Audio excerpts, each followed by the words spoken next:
Hai, yang saya hormati Bapak dosen pengampu mata kuliah Manajemen Basis Data, Bapak Wianto. Semoga beliau selalu diberikan kesehatan oleh Allah Subhanahu wa Ta'ala dan selalu diberikan lindungannya. Karena beliau, saya mempelajari banyak hal baru di dalam materi manajemen basis data ini, dan karena beliau juga saya membuat video ini, salah satunya. Mudah-mudahan video ini bermanfaat bagi teman-teman yang melihatnya. Berikut daftar isi video yang akan nanti saya paparkan.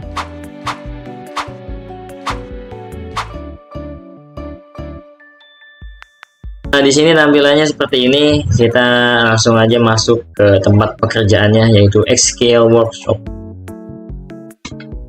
Nah, sebelum saya masuk ke dalam prakteknya, di sini sedikit menjelaskan ya, seperti yang ada di thumbnail ataupun judul, itu join. Join itu apa sih? Nah, jadi join itu adalah cara untuk menggabungkan dua table atau 3, 4, 5 beberapa table di dalam database supaya kita bisa melihat data yang saling berhubungan. Nah, nanti saya akan menggunakan yang namanya inner join, metode inner join di dalam prakteknya.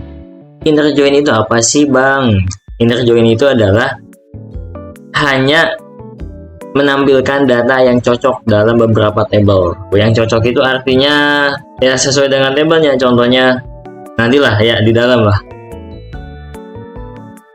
Sebelum kita memasuki ke praktek joinnya, ada beberapa catatan pentingnya. Yang pertama, sebelum melakukan join, pastinya memiliki table dan isi table, yaitu kolom. Maksudnya gimana? Ini ada 1, 2, 3, 4, 5. Nah, ini namanya table. Ini saya udah buat sebelumnya. Nah, di dalam table ini ada yang namanya set. Nah, ada yang namanya kolom.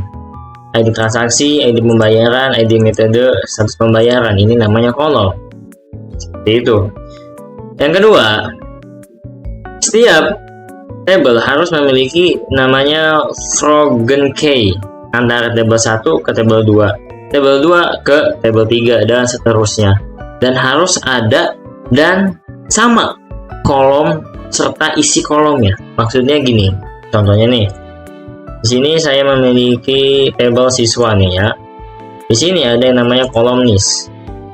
Nah, kolom NIS ini keterhubungannya dengan, di sini kan saya membuat stroke hasil pembayaran ya. Di sini terhubungnya sama pembayaran. Nah, di dalam pembayaran ini harus ada yang namanya NIS juga, supaya antara table 1 dan table 2 ini saling terhubung. Dan isi NIS-nya pun harus sama nanti. Kalau beda, nanti datanya pun akan beda. Makanya di sini NIS di table yang kedua saya jadikan sebagai Frogen key atau kunci tamu. Nanti di pembayaran juga di sini naik lagi. Ada yang namanya ID metode, naik lagi, saling keterhubungan satu dan juga lainnya. Nah, jika dua hal di atas tidak ada atau salah satunya nggak ada, maka pasti saya jamin banyak error ya. Itu udah saya jamin. Sebelumnya saya udah melakukan banyak error dan kesalahan, makanya di sini saya himbau. Oke, kita langsung aja masuk ke dalam prakteknya. Di sini langkah awalnya adalah kita membuat sebuah describe. Fungsinya buat kita mengetahui isi table yang ada, isi kolom yang ada di table-table yang udah kita buat. Seperti itu. Di sini saya mau buat beberapa describe, maka saya cepetin supaya nggak lama videonya. Oke, describe-nya udah jadi, ada 5 table describe. Jadi ini adalah udah saya urutin ya. Jadi ini table pertama saya, ini table kedua, table ketiga, table keempat, table kelima. Ini adalah table yang terakhir. Jadi antara table 1 dan kedua dia saling terhubung. 2 dan ketiga juga sama, 3 dan keempat juga sama, 4 dan kelima juga sama. Jadi ketika semua table ini saling terhubung, maka dia akan mudah joinnya. Walaupun table 5 nggak terhubung ke table 1, yang penting dia udah terhubung ke table 4. Walaupun table 4 kan terhubung ke table 1, yang penting table 4 ini udah terhubung ke table 3. Seperti itulah. Ini yang namanya sebuah saling keterhubungan. Ini kita run dulu ya satu nih supaya tahu hasilnya.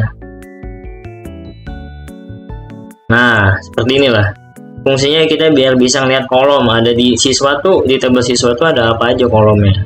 Ya, ada NIS, ada nama, kelas, alamat, nomor telepon. Itu. Lanjut. A. Pemanasan pertama. Pemanasan ya.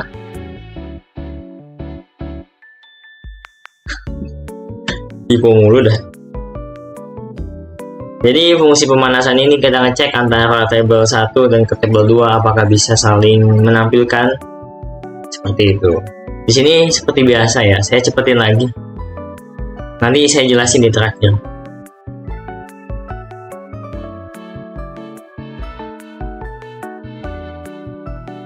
Oke, ini udah jadi dan udah selesai.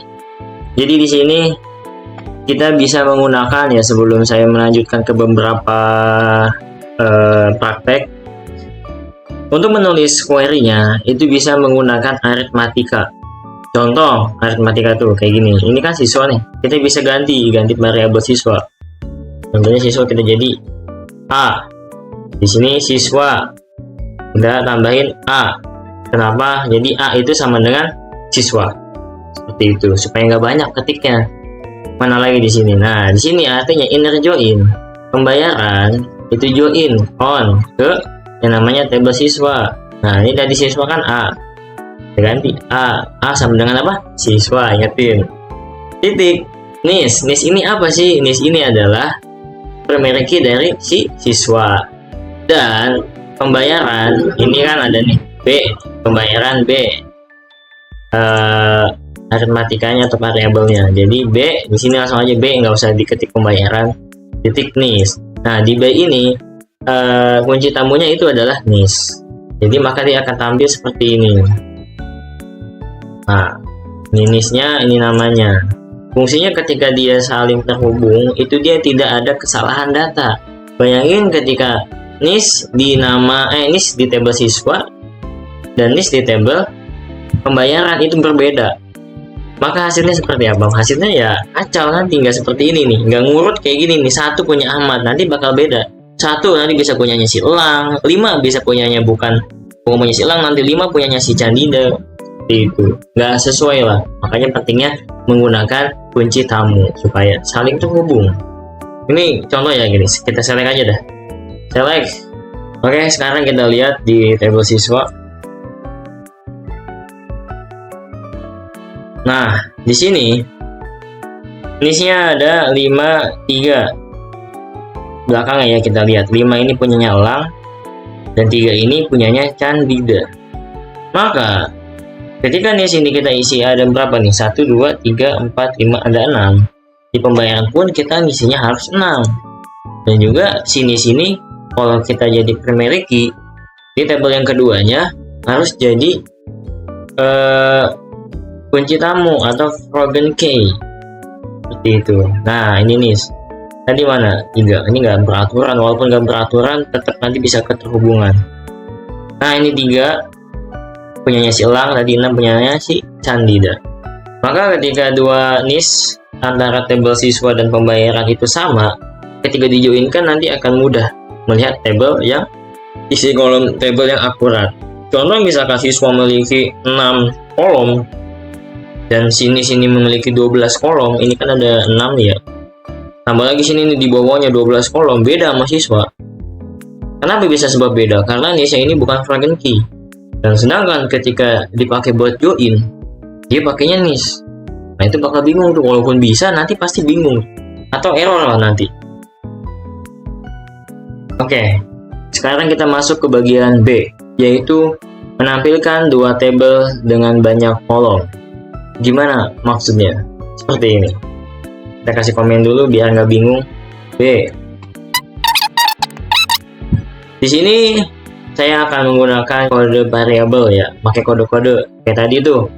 Tabel siswa itu A, kemudian tabel pembayaran itu B, nanti tabel selanjutnya C, tabel selanjutnya nanti beberapa berbeda tabel maka berbeda juga abjad. Seperti itu. seperti biasa dicepetin. Oke, udah jadi. Sekarang waktunya kita run. Kita blok, run, dan jadi. Nah, ini tadi kan kita lihat ya di select. Di select itu kan nggak ada yang namanya nama ya. Masih inget nggak tadi? Kalau nggak inget, kita ulang lagi. Nah, di sini nggak ada nama. 1000% nggak ada nama tuh. Udah dikecilin tuh. Nggak ada nama. Kita masuk ke 100% lagi. Maka di inner join ini bisa kita taruh nama. Itulah keren ya cuy. Nah, tadi kita lihat ya di siswa nih, set.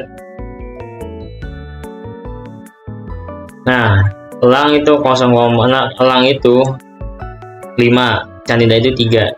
Coba apakah sama ketika kita joinkan antara dua tabel tersebut? Elang 5, Can 3 sama? Langsung saja dicepetin lagi. Sebelumnya teman-teman kan belum pada tahu ya C itu isinya apa. Di sini kita select dulu nih jenis pembayaran ya. Jangan set, taikin. Nah ini isinya. Ada ID jenis, nama jenis, nominal, ID metode, nama jenis. Ini nama jenis pembayarannya. Dia bayar ujian PTS. Tadi yang 03 punya siapa? Can ya, Candida. Dia bayar SPP bulanan. Oke teman-teman, ya di sini mungkin kesalahannya di sini nih. Ini saya menggunakan min. Harusnya di sini menggunakan ini. Sama dengan. Coba ya kita hapus teman-teman. Kita pakai sama dengan. Run. Oke, bisa ternyata itu tuh kesalahannya. Maka kalau salah sedikit aja ya, pasti begitu tuh teman-teman. Nah, makanya harus teliti teman. Di sini bisa aja langsung kita copy ya, nggak usah dicepetin. Di sini kita copy nih yang bekas yang tadi. Kita copy masuk ke sini. Nah, maksud dari menampilkan jenis kolom pilihan, di situ kita menggunakan yang namanya where. Lagi where. Nah, where ini kita bisa milih. Contoh, kita pengen milih ini, kita gantilah, jangan JP ya, pusing, C aja dah, nggak biasa. C. Oke, di sini C dot nama jenis. Di sini kita mau menampilkan nama jenis. Ya, apa aja nama jenisnya di sini. Di dalam kutip ini kita harus hati-hati ya, harus sama isi kolomnya. Nama jenis mana? Nih, misalkan kita pengen menampilkan SPP bulanan, maka nanti akan ambil hanya SPP bulanan saja. Oke, sekarang kita blok dan run. Maka akan ambil SPP bulanan. Bagiannya ini kita menampilkan keseluruhan ya. Kita mau milih yang mana buat ditampilin di dalam struk hasil pembayarannya. Seperti itu. Let's go. Oke, teman-teman, di sini stop di tengah-tengah sebentar. Di sini saya mau notice ya, kenapa ini D sama B ada di sini nih tiba-tiba nyempil, nggak berurutan. Ya nggak apa-apa teman-teman. Di sini bisa aja kita nggak ngasih abjadnya itu secara berurutan. Yang penting kita maksud dari kode ini kan tadi kita ngasih unjuk ya. Kode B A itu sebagai kode. Oke? B itu tadi apa? Pembayaran. A itu apa? Siswa. Jadi tidak menentu habis A itu B, enggak. Di sini pilihannya. Kenapa nih nama dulu? Kenapa kelas dulu? Kenapa alamat dulu? Karena supaya enak nanti. Di sini awalnya nih, nanti table tuh awal di sini nih. Di tampilannya ini nanti nama ini nis dulu keluarnya. Habis itu di sini ada nama. Nanti keluarnya di sini nama dulu. Di sini ada kelas, di sini keluarnya akan kelas. Dan seterusnya mengikuti urutan yang ada di sini. Seperti itu teman-teman. Lanjut, dicepetin lagi. Oke, teman-teman udah jadi. Di sini sedikit mau menjelaskan ya tentang inner join ini. Jadi disclaimer atau catatan pentingnya ketika kita mau menjoinkan sesuatu, itu diusahakan yang tabel selanjutnya atau tabel yang ada kunci kamunya. Ya tadi ini di siswa, ini kan kita pakai siswa nih, form paling induk inilah. Tabel paling utamanya itu ada di siswa. Nah, di sini otomatis bawahnya jangan siswa lagi. Jadi siswa ini kan ada NIS tadi, NIS-nya itu memiliki login key NIS juga di pembayaran.